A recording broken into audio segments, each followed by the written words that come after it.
Still people who'll be joining, but let's make a start. So welcome everybody. The aim of today is really just to talk around the implications of the new EU HTA process, or the JCA process, and its implications for manufacturers. What does this mean for manufacturers and what should they be doing? It's a really interesting topic and we're delighted to have everybody here talking around it. In terms of introductions, so to start with, my name's Paul Craddy. I'm one of the managing partners of Remap Consulting, and my career has been spent within pricing market access. I'm one of the managing partners of Remap Consulting, and I'm joined by Graham. Over to you, Graham. Good afternoon, everybody. Like Paul, most of my career has been spent in the space of pricing and market access. I've worked both for pharmaceutical companies, but also worked for a number of consultancies as well, and I'm a founding partner of Remap Consulting. Thanks, Graham. So for those of you who are not familiar, we're part of Remap Consulting, and Remap Consulting is a specialist pricing and market access reimbursement consultancy. We're focused on three key core areas. The first is around launch implementation. So that's helping people to develop the right evidence to ensure successful launch, and then helping guide them through the launch process. So that includes things like scientific advice, nice dossiers, etc., to ensure that they can get effective access.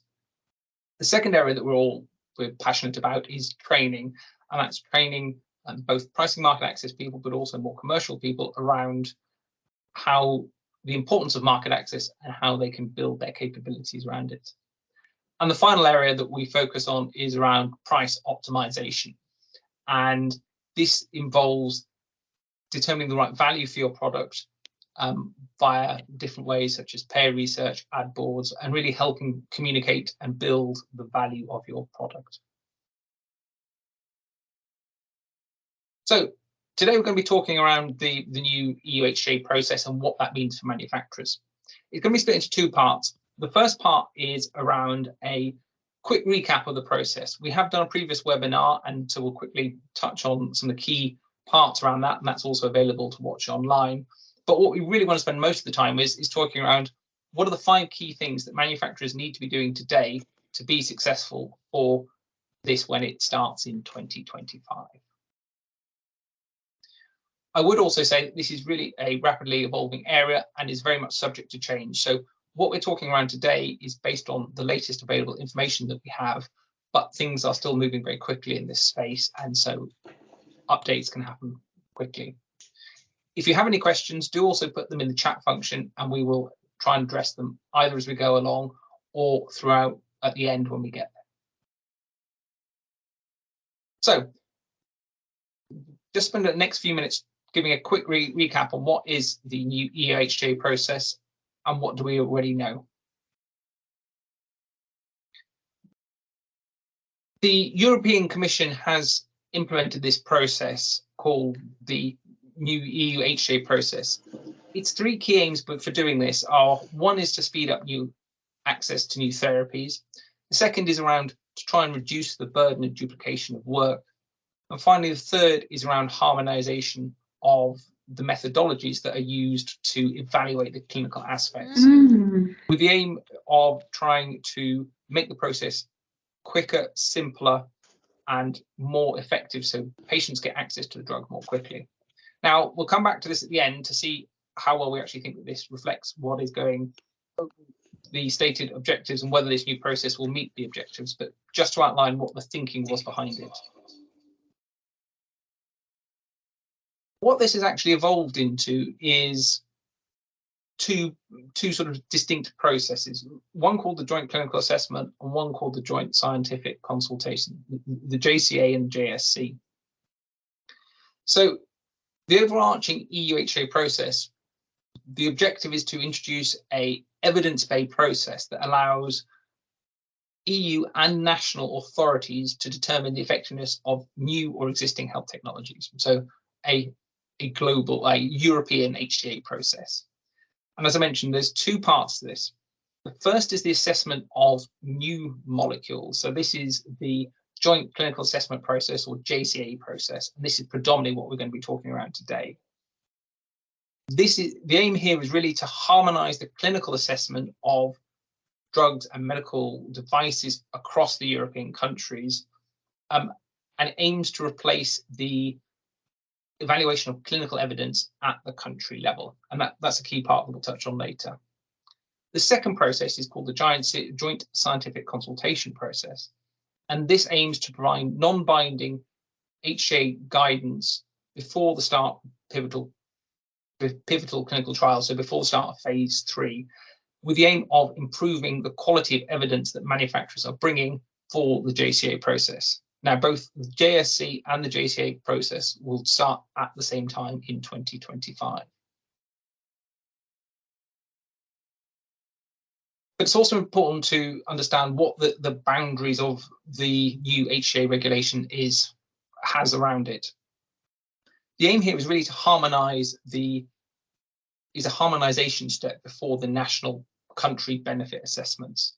So the only parts that are going to be focused on the new JCA are around relative effectiveness. The aim is to provide a clinical assessment. It's still very much up to the member states to provide an assessment of the relative effectiveness. The JCA is really a factual process. So what is going to be produced here is a list of outputs, of clinical outputs. It's not going to provide any relative benefit for the product or the characteristics.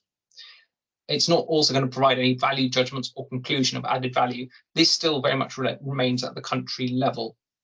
And the other key point to note here is that member states are obliged to use the outputs of the JCA, that they are legally obliged to. To what extent and how is another question, but there is an emphasis on them to use it. What is still in control of the countries or the member states is, one, their pricing reimbursement decisions, and two, the level of added benefit and the value judgment that they can still determine. The other key point to note here is that both this new HTA process and the current existing country-specific P&R submission processes will probably exist in parallel for the next 10 plus years, as most products work through the new process and old products will still be routed down the older process. So that's a bit around the boundaries. So what do we know today?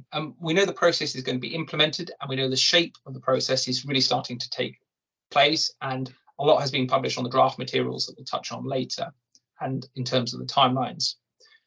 There is still some key unknowns that we don't fully appreciate yet. The first of which is how the individual country P&R systems will actually interact with the new JCA process, and what level of duplication that may occur there. Also, the difference in terms of additional evidence requirements that actually happen or are needed, and how any questions that are raised. And finally, all that has been published at the moment is that this is a theoretical process, and this is what is being put out there.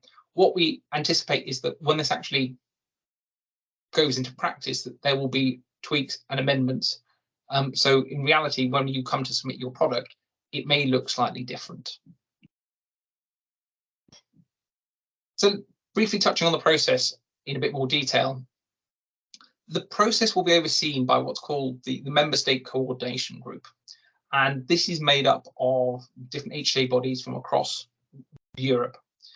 And for each of the JCA processes, there will be assigned 2 assessors from different HTA bodies, and they will be responsible for managing the JCA process. And this will include assessing manufacturer submission, engaging with relevant stakeholders, and preparing the draft report. The draft report will then go back to the coordination group for approval, and this will then be published by the European Commission on its websites. So there are parallels with the EMA process here in terms of assessors and using different countries to spread the workload. But what is interesting to note is that this may lead to some slight variation, and it'll be interesting to see how this evolves and changes over the time. So in terms of the JCA process itself specifically, it's composed of about 4 key steps. The first is that when you submit to the EMA, there will be a scoping and PICO development phase. So this will define the boundaries of the JCA, including what comparators and outcomes will be selected and used. Once that has been done, it will be up to the manufacturer to develop its dossier using the templates that have been produced and populate that with the information that meets the PICO. The manufacturer will then submit this dossier to the assessors, and then they will undergo an assessment period by the body, which will develop its own report before the final stage is publication of this report after it has been assessed by the coordination group. Now, this is how the process stands at the moment. What is interesting to note here is that manufacturers only have very limited time to interact here, which is submission of the dossier. There is currently no provision for them to be involved in the scoping or PICO development phase. So that's sort of different to those of you who experienced NICE, where you're actually involved in the discussions around the PICO and scoping development. And that could have a lot of questions and implications. And likewise, before the dossier is published, there is currently no scope for manufacturers to provide comments or feedback or change the implications. So Paul, we've got a couple of questions in the chat function that I think will be good to address here. The first one was, how can the JCA work when countries don't even consider the same comparators or subgroups? I mean, that is addressed, as Paul has just said, through this PICO development. So they will be understanding the PICOs, they will be gathering the different patient populations across each country and then making sure they are considered within the dossier. The second question is, can the assessors be chosen? The short answer is that manufacturers do not get the choice of choosing those. They are chosen by that central European HTA group, and they will be assigned by that committee, not by the manufacturer. Lovely. Thank you, Graham.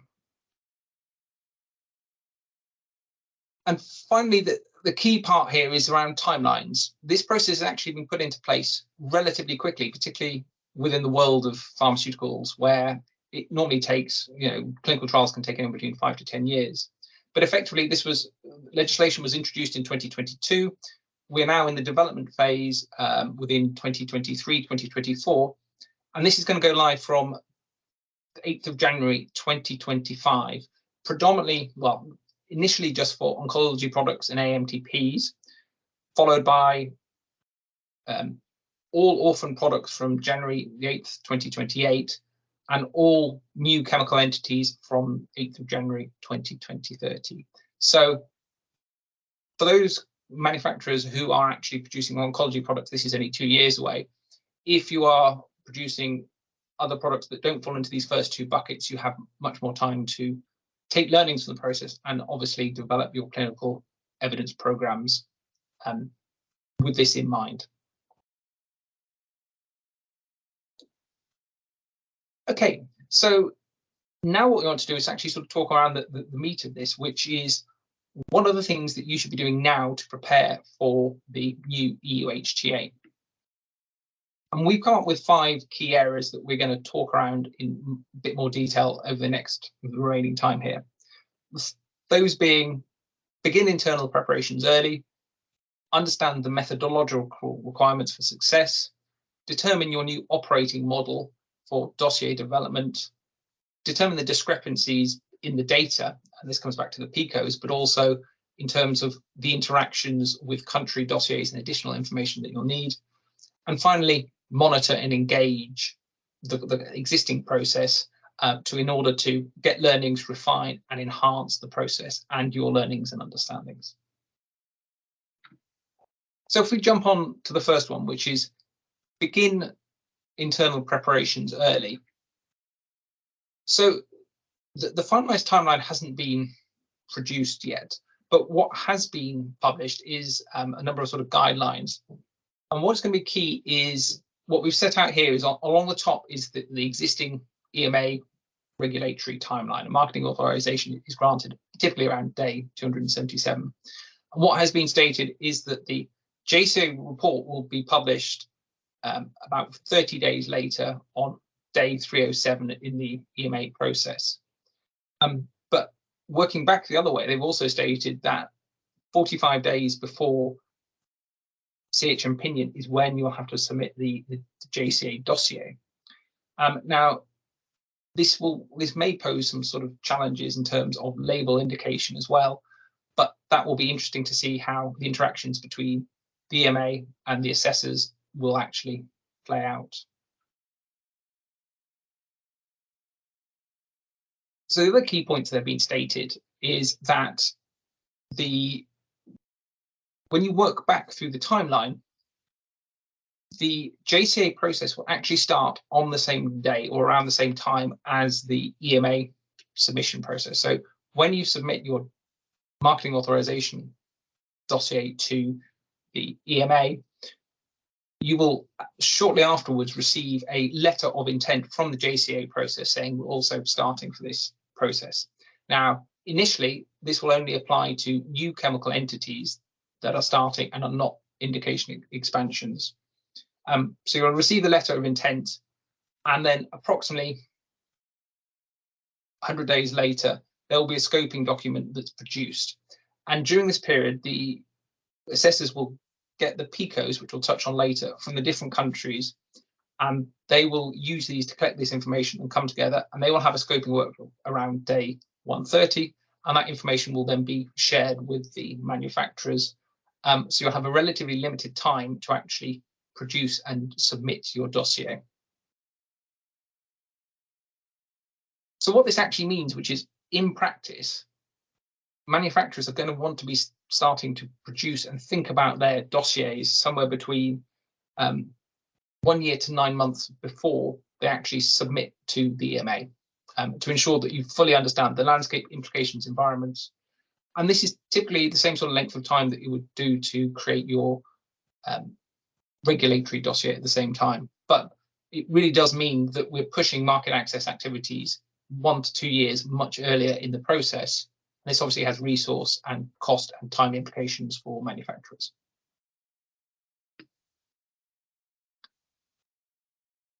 The key part around this is the PICO. So for those of you not familiar with PICO, this stands for Population, Intervention, Comparator, and Outcome. And this is the framework that is going to be used by the JCA to determine the right comparators, populations that will be used for the dossier. So if I jump on to the next slide, hopefully this will explain it in a bit more detail.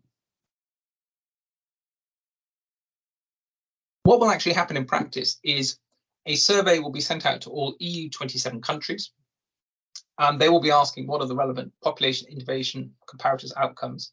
The assessors will then receive 27 different answers back on potentially up to 27 different. Hopefully there are some similarities. And it's then up to the assessors to pull these all together and come up with a manageable number of PICOs. And the aim here, by manageable, we're talking 1, 2, 3, 4, not 25 plus. So the aim is really to try and streamline this down into a manageable number. But it's going to be really key for manufacturers to understand what are the key comparators, outcomes, and interventions across Europe that are likely to be selected as the most used ones and then sent to the assessors. Once the assessors get them, they will, as I said, they will collect them all together into a manageable number of PICOs, and this will then form the basis of the scoping meeting. And this is these will then be sent to the manufacturers to actually build your dossier on. So just taking a step back and summarizing, what do manufacturers really need to be doing? I mean, the first of which is to understand and leverage your local teams to determine what the PICOs are. Either that's with your affiliates or using external data sources such as IQVIA data, for example, really to work out what the comparators and outcomes that are going to be used, and particularly where there are differences in either clinical practice or non-availability of products or comparators, to work out what the differences and issues are going to be. The second of which is really to ensure that you have the resources available early on here, and obviously at the same time as regulatory submission is going to be being developed to ensure that you can develop and produce the dossier effectively, because there's going to be limited time between when you get the information and when you're going to need to actually submit the dossier. Linked to this is, what is the right operating model between the global teams and your affiliate teams or other partners who are actually going to be developing the dossier, and what does this mean for the implication? And Graham will talk more about that in a minute. And finally, it's really important to use potential proxies like using GBA or NICE advice or other scientific HTA advices that are out there to anticipate the challenges and PICO issues that you may encounter, including discrepancies, to ensure that you've got a good handle of the additional data that may be required between what the country PICO is versus what additional data will be needed to address that issue.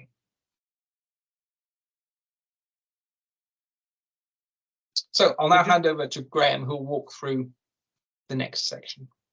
Thanks, Paul. And just before I go into that, we've had a couple of more questions come in there that I'll do my best to answer. So the first one was around the redacting of clinical data and the fact that NICE Cardiff have published something. Is there going to be something published from the EU HTA?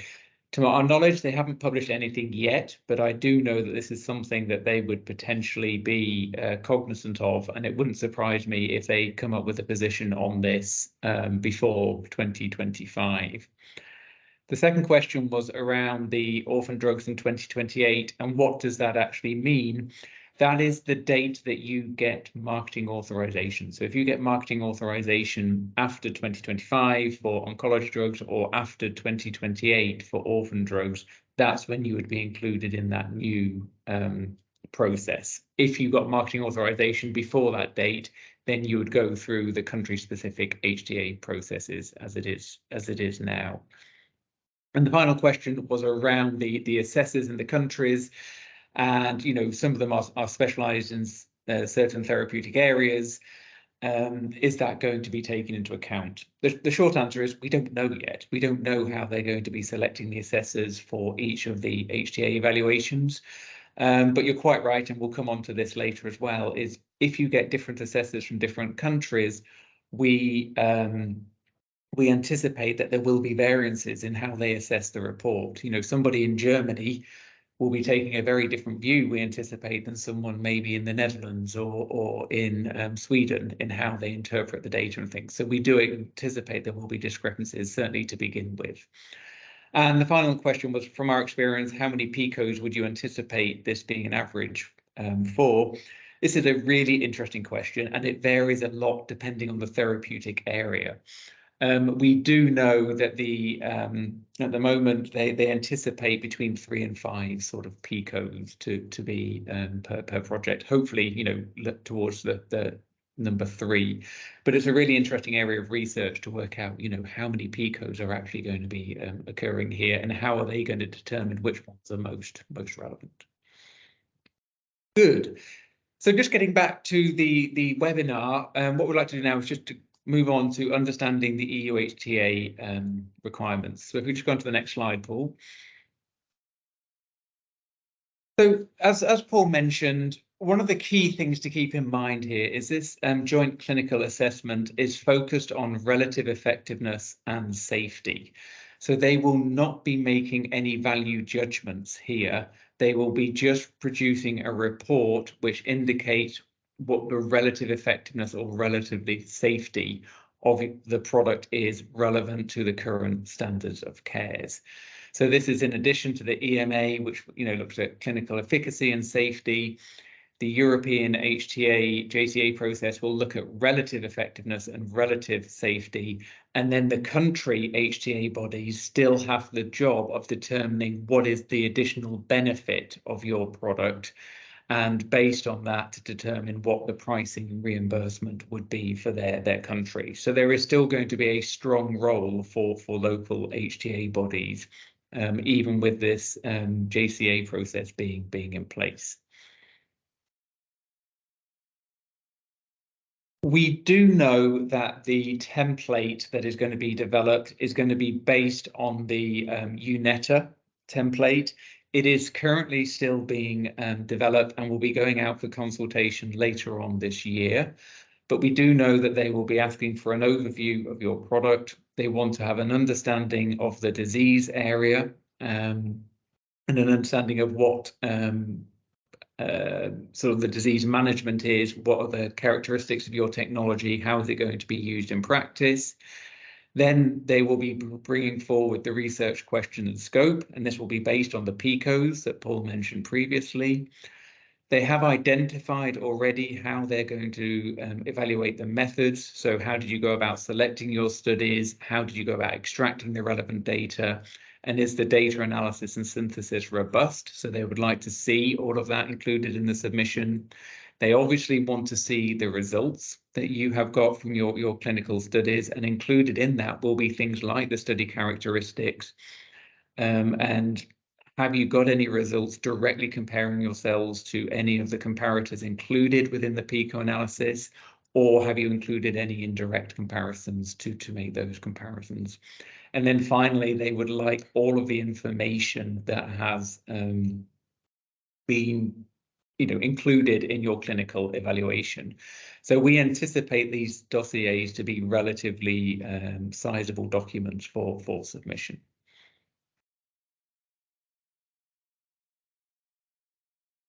And what we know already is that the EU HTA have already produced a number of documents to help the assessors to interpret the information that you provide in your dossier.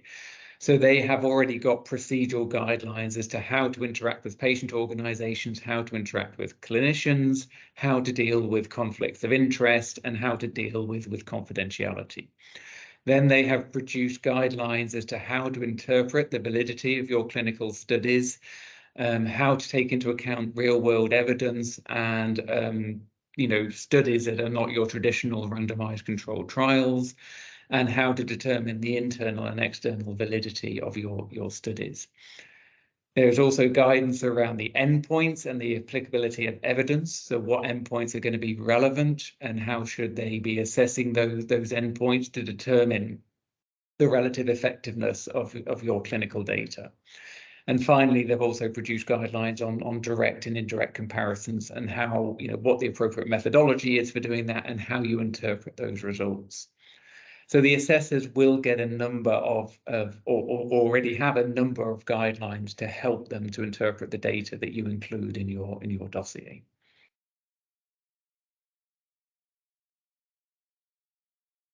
Let's move on to the next slide.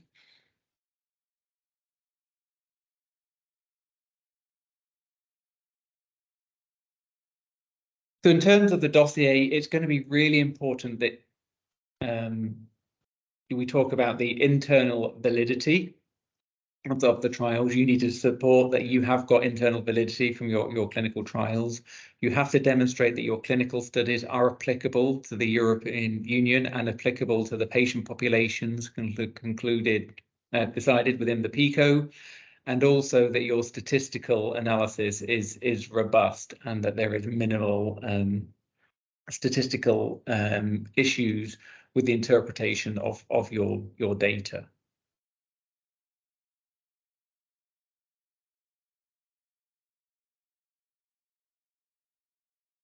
So in terms of hierarchy, you've all seen I'm sure you're all very familiar with the evidence hierarchy. This has been included within the EU HTA, so they will take more focus on randomized controlled trials and then cohort studies right the way down to case reports. And this will be included as part of their assessment. So where there's any uncertainty over the relative effectiveness of your product because they do not consider the trials to be robust, that will be highlighted in the report that they produce that will be sent to the other country-specific HTA bodies.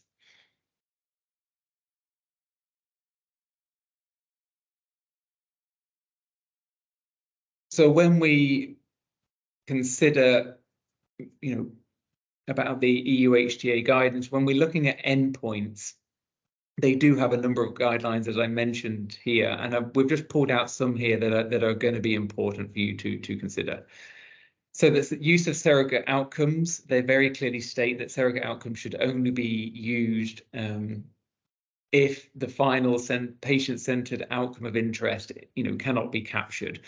So you've got to make sure that endpoints included in the study are going to be patient relevant, and you need to justify why you've included any surrogate endpoints in your submission. They get very keen on this core outcome set. So this is a set of outcomes that are defined at an international level that are used to assess the relative efficacy of effectiveness of the product. They want to see that you have interacted with patients, caregivers, professionals as part of your clinical trial design and outcomes to make sure that they are relevant. And they want to make sure that you have adequately reported all the adverse events within the study that are going to be of importance from an HTA perspective.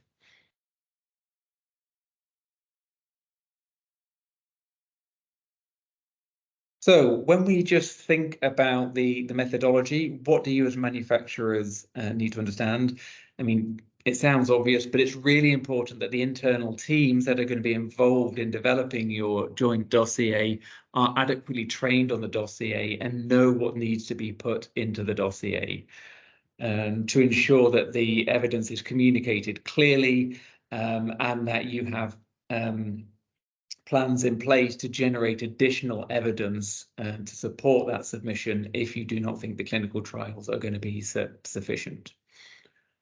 As we've discussed with the hierarchy of evidence, we potentially see there could be issues with things like single-arm trials and surrogate outcomes, and it will be interesting to see how they are interpreted by the first few evaluations that go through.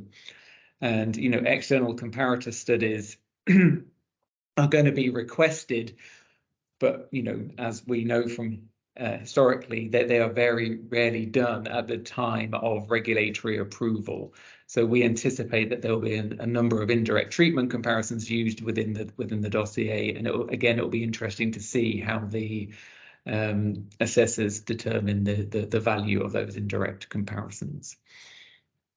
It's really important that the evidence and reporting requirements are of the highest standard. Within the submission documents at the moment, they're very focused on this risk of bias, and they would want you to conduct appropriate assessments to show that the clinical data in your submission is not biased. And they talk about some frameworks that they will be using to assess that, called ROB2 and ROBINS1. And finally, as I mentioned, in terms of this core outcome set, it's really important that for each of the therapy areas that you clearly understand and can communicate what are the core outcome sets for those therapy areas, and that discussions with patients, caregivers and healthcare professionals have been conducted and can be communicated within the dossier to ensure that the patient centered outcomes that you report in the dossier are valid and are most relevant for that therapy area. So now we'll go on to talk about the next of the. Graham, before we do, sorry, we've got one more question in the chat, which is it anticipated that some EU countries will follow those guidelines before the EU HTA sets off?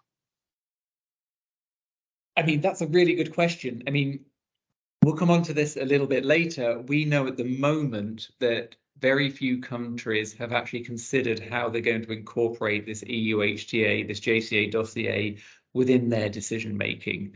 So what we do anticipate is that some countries will be fast movers and will adopt it relatively quickly. We anticipate that there will be some other countries that will maybe take very little notice of this JCA and only refer to it in passing and would prefer to stick to their established processes. But it does remain to be seen, and very little has been published on that to date. So if we now go on to look at what are the internal operating model that you can use for the EU HTA dossier.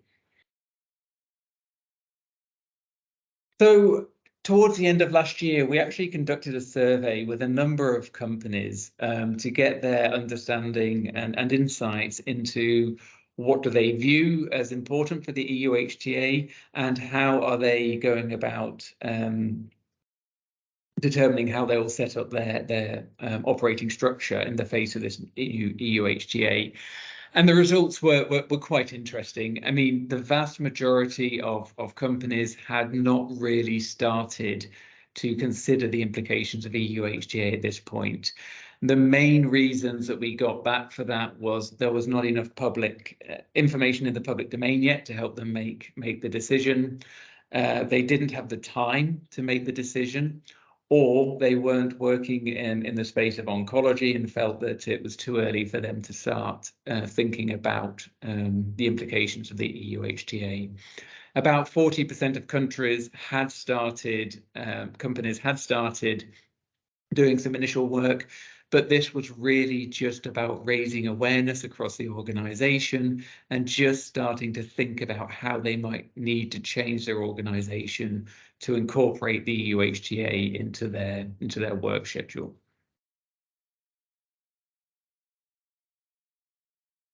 So considering the tight timelines that Paul had mentioned here and the range of internal stakeholders that are going to be required to develop a robust JCA dossier, we feel that it is important to put a robust process in place.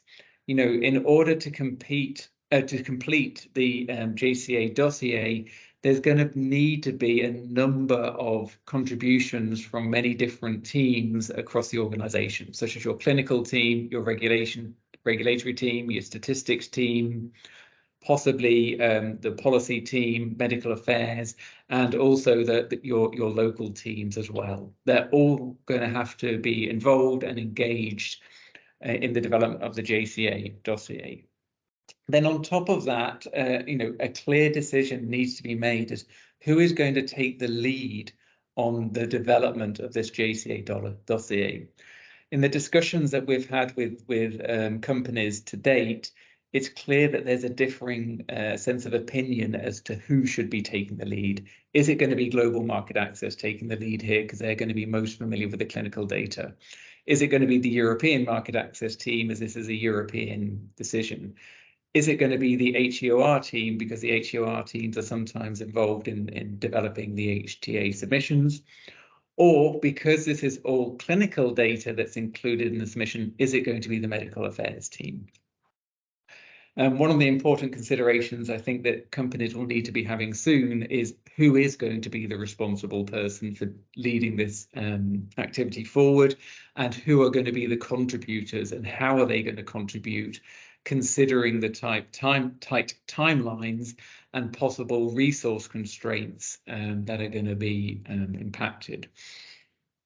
It does mean that all of these bodies are going to have to be trained on the HTA, as we mentioned previously, and it's going to need some very clear communication channels certainly between European or global headquarters and the individual country teams, because it has profound implications for developing the dossier in terms of the PICO development, but it also has implications for the local teams, because they're going to need to know what's included within the JCA dossier to know what to include in their own country dossiers.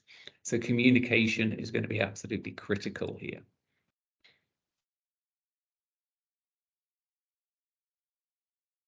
So, as I mentioned, the local team input is absolutely critical from a PICO point of view, but it's also critical because they are going to ultimately be submitting the local HTA dossier as well. And they need to very clearly understand what has been included in the JCA dossier and how the sort of value story within the JCA dossier has been developed. Stakeholder engagement is going to be absolutely key here, and I'm talking here about both internal and external stakeholder engagement.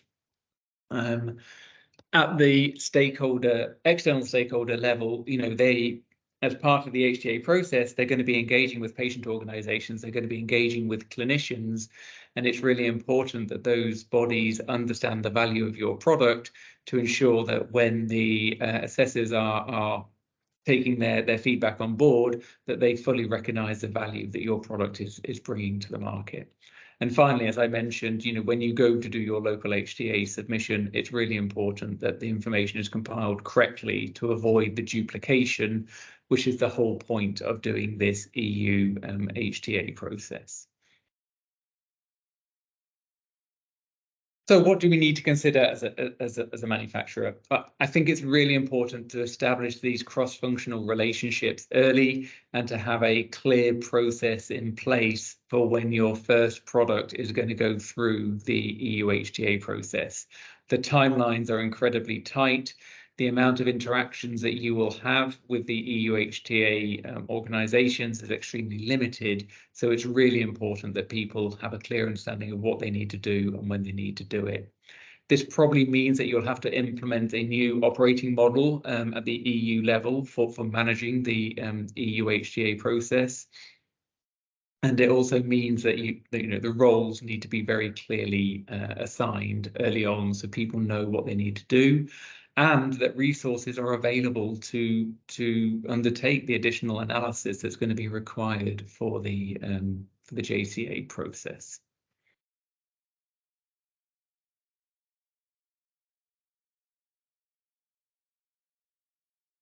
So we will now go on to look at what are the discrepancies that we think could arise here between the European level and the country level HTAs between these processes.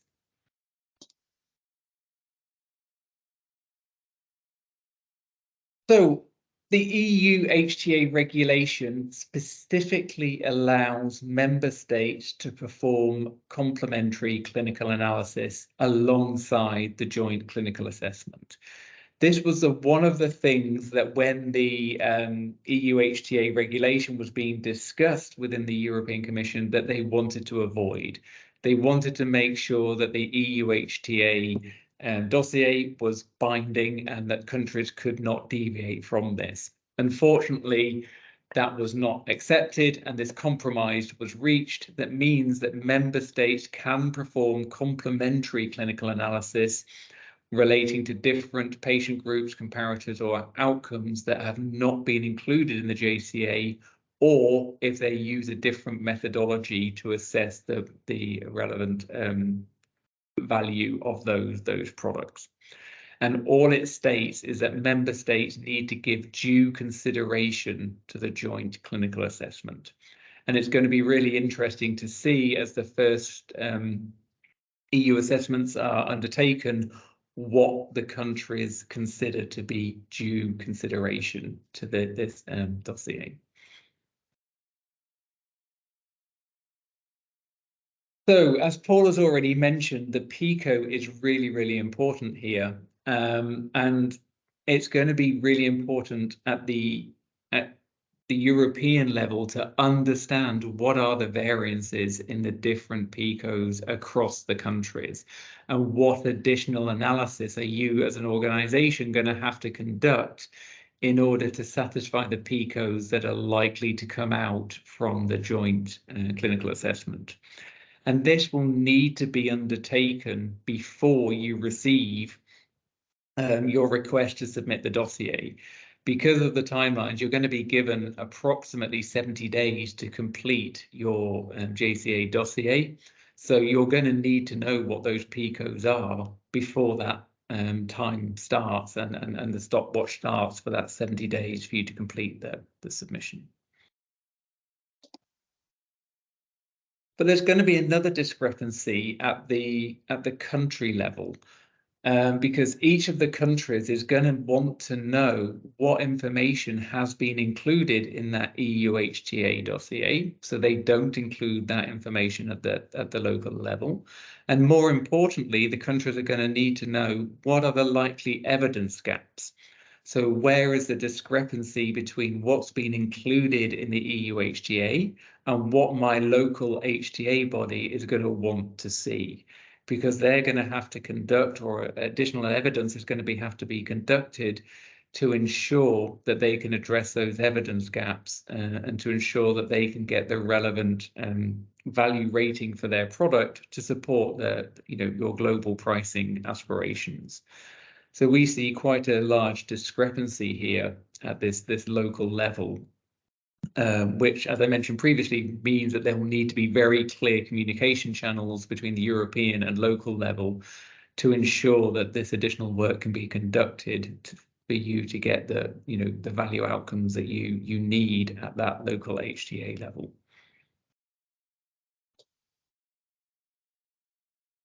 And going on, and this refers back to the question that was raised, as each member state does have independence on how they're going to use the JCA, we do expect to be quite significant variance of the adoption of this across the EU.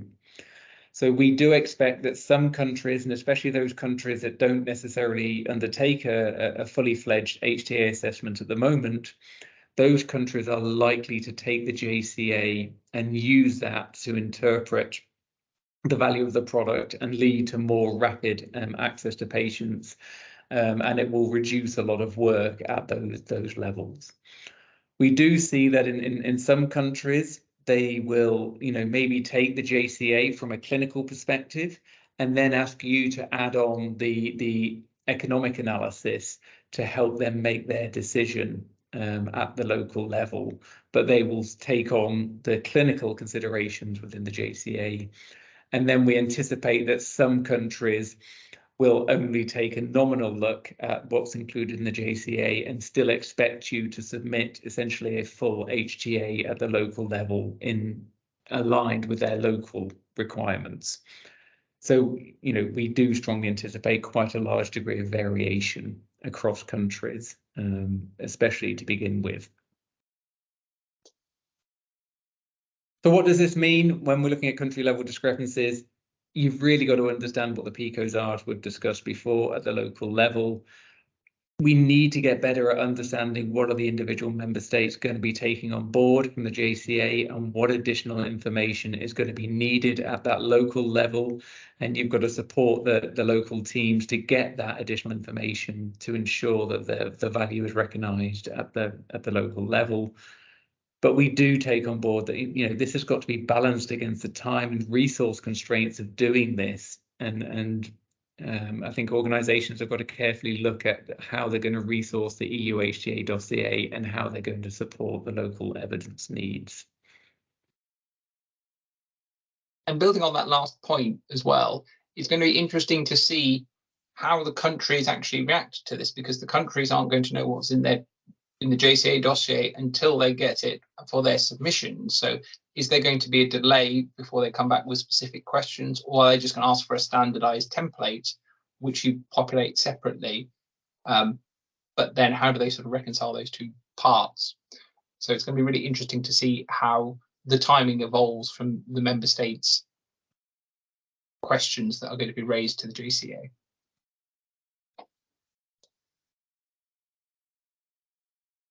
So the final point is around monitoring the developments and engaging with EU national HTA stakeholders where possible. So as we said, this is a rapidly evolving process, and it's moving at quite a pace, and is still, broadly speaking, on track without significant delays. What we've listed on this slide is a number of the different activities that are going on. So you can see that a lot's going on in parallel. So, for example, some of the things that are happening now are training of national assessors and national authorities has just started to be undertaken to enable them to actually be trained up fully for when the process goes live. And similarly, the submission template is coming out, and the report template was actually released earlier this month as well. So what we're sort of seeing is there's a whole different range of activities that are going on at the moment, and these provide great opportunities to either engage, or if you can, or to be involved and get the information. Now, there is a lot of information that's being put out there, and we're trying to distill it into key features like this webinar as well, so that you can get the key parts. But if you've got broader teams, there is significant amounts that is ongoing and gives you potential to influence and provide your input into it. Where there is a big gap at the moment is what's happening at the member state or the country level. So here we've got some examples of what is currently going on in a few of the key European markets. And the reality is limited, that they're still trying to get to grips with what does this mean and how will they need to change or adapt their processes to accommodate this. So if we take a couple of these, that in Austria that they have just kicked off a pilot project to work out how to prepare for this in Austria. So this includes sort of what they need to do in terms of adaptation for their methodologies. What does that mean in terms of raising awareness within the organization to be prepared with it? And how do they coordinate local and regional stakeholders to work? In some of the other countries, like France, for example, they are aware of the process, but there's no actual sort of publication of their plan or approach as to what this means and how it's going to be implemented. And similarly, in Italy as well, they are planning on putting a new process in place. You may be aware that Italy is currently, or AFA is currently undergoing some changes within the merger within AFA at the moment. So that is taking more priority, and they will focus more on how to accommodate the JCA next year. And in Germany, there has been some suggestions that if the GBA does not like, or the evidence within the JCA does not meet the GBA's requirements, then they will definitely be asking for additional information. But again, the question of what form, how, and when is this asked for is going to be an interesting one that's going to fit into the pipeline. The response from both industry and industry associated bodies has been, they've had reservations, to be blunt. They span sort of different parts here. One of them, this is particularly from Roche, is that the involvement of companies in the process is limited. And it's very different to something like NICE, where you actually have a number of defined parts to fact check, have pragmatic discussions, and help work out what the right process is. Here, the only real interaction point is the submission of the dossier. So that's quite concerning, that if something's not properly understood, there isn't the part to sort of correct that misunderstanding. Unlikely from FPIA and UCOPE, which are the two bodies, industry bodies, they feel it's sort of a bit missed the mark at times, that is really optimizing and streamlining the process. Now, what we hope is that this is a stepping stone for a more streamlined process in the future. But again, that is just a hope at this stage. And one of the other key questions when this was originally proposed was whether this would be a mandatory process or an optional process. They've settled for the optional process at the moment from a member state level, but we will see to what extent that continues to evolve. Graham mentioned the survey that we conducted earlier towards the end of last year, and in it our respondents were basically, we asked the question, is this a positive thing, or what's your perspectives on it? And it was sort of a split opinion, that about 44% of people thought it was going to be a positive development, with 37% being negative. And in terms of will the EU HTA process actually speed up access or delay access, here it's actually saying the majority of people, 44% of people, suggested that it would actually delay access, with only 30% saying that it would improve access. And it will remain to be seen whether this is a positive or delaying step for patient access. But certainly the feeling from industry perspective is that it could be more hindrance than added value at this stage. So coming back to the key points in terms of what to consider for companies, the first one really is to ensure you continue to monitor the environment and engage where appropriate, because there's a lot of materials that are being put out there for industry feedback as well. And it really gives you a great opportunity to shape and improve these materials. Second one is to monitor the local country levels, if you've got affiliate teams or people on the ground who know what's going on, and understand how and when, over the next year or two, how and when they plan to publish their interaction with the JCA process and what the new country processes will look like, and ensure that this information gets fed back up to the global team so that you can share and circulate and build on that learning. And finally, if you're not one of those companies who products don't launch till 2028 or 2030, do leverage and look for how other manufacturers are doing it and take learnings from them in terms of the process. And obviously, I think there will still be learnings and developments on the EU side as well. So continue to monitor and get learnings for this, which you can then incorporate into your evidence generation, your PICO analysis, dossier development, etc. There's plenty of opportunities for insights to help your processes when you come to it. So that brings us just really to summarize it. And as I mentioned at the start, the stated aims of this was, one, to speed up access to new therapies. The second was reduce duplication of the work. And the third was to harmonize methodologies for assessment of HTAs. So our viewpoint is that potentially in the long run, so 2030 plus, this may get to a stage of which patient access is sped up, because you will get pricing market access decisions earlier in the pathway. In the short term, it's probably likely to slow the process down, but in the longer term, it has the potential for being quicker, because the whole market access piece is being pushed earlier alongside the EMA process. Reduce duplication of the work. Realistically, as it stands at the moment, uncertain or unlikely. But again, that remains to be seen, and it depends on the level of additional analysis that will be required by each country on top of what the JCA is actually producing. Finally, harmonization of methodologies. This is probably the area where most likely they're going to succeed in, that there is talk around harmonization of methodologies, and that this will continue to happen. But that won't necessarily mean you won't still need to do local documents and dossiers.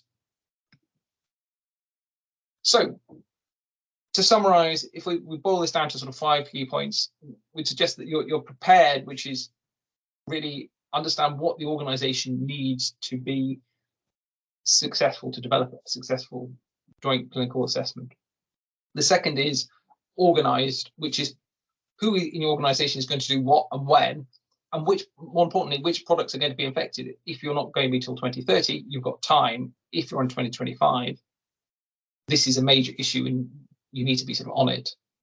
The third one is around adaptability, that it's a theoretical process at the moment that's going to be implemented, but there are probably going to be changes that are going to be likely at both in the process at the national level, at the European level rather, but also at the national level.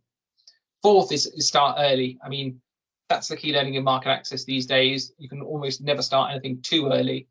And at minimum, we're sort of saying 1 year prior to EMA submission for your dossier development to ensure you've got a clear understanding of the PICOs and the country discrepancies.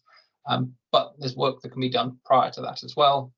And finally, 5, willingness to learn, which is ensure that you learn from others in the process and what is going on. So we have one final question in the chat, which will: how will the JCA affect joint HTA processes such as Benelux? And that's a really interesting question.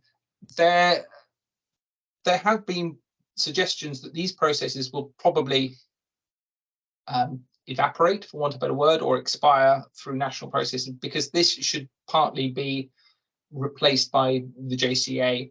And I know the Nordics one is currently under revision, and they're discussing whether the process is needed given the upcoming JCA. But in terms of the Benelux initiative specifically, I don't think that they've really discussed this yet. But the reality is that this is almost going to be a duplication of certainly a significant part of it, so it could be redundant. But what I would say is, as part of the Benelux thing, the evaluation bit may be redundant, but the joint pricing discussions may still be in place, especially for rare diseases. Absolutely. So we're already at the hour mark. So with that, we really appreciate your time. If you have any other questions, feel free to reach out to Graham or myself. The webinar will be available on our website shortly. But we thank you for your time, and we hope you have a great day. Thank you very much. Bye, everyone. Thank you very much, everybody. Bye-bye.